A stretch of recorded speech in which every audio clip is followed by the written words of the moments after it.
Pemerintah Kota Palembang melalui Badan Pemberdayaan Perempuan, Perlindungan Anak dan Pemberdayaan Masyarakat Kota Palembang bersama tim penggerak PKK Kota Palembang menggelar penyuluhan kesehatan bagi anggota organisasi perempuan di ruang Prameswara Setda Palembang.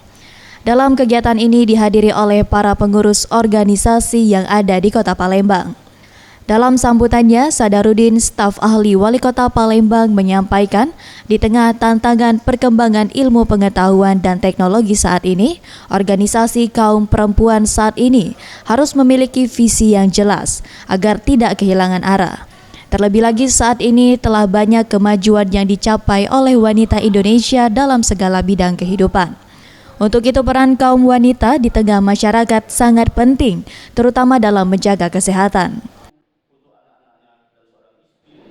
Itu para tokoh wanita Indonesia bersama-sama dengan kaum pria bahu-membahu berjuang untuk kemerdekaan bangsa, di samping memajukan serta meningkatkan kedudukan wanita Indonesia. Harus diakui bahwa saat ini banyak kemajuan dicapai wanita Indonesia, bahkan melaju dengan pesat di segala bidang kehidupan. Namun kondisi lingkungan dan nilai budaya masih melekat pada masyarakat Indonesia, cenderung menempatkan wanita hanya sebagai objek.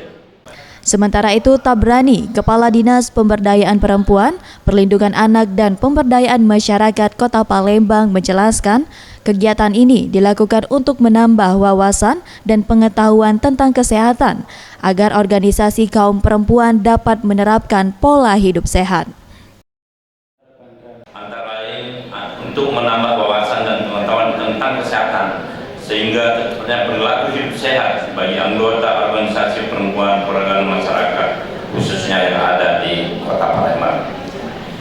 2. Mewujudkan derajat kesehatan yang optimal bagi anggota organisasi perempuan Kota Palembang.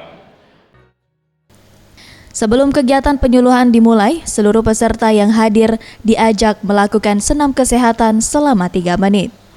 Tim Liputan Sriwijaya TV.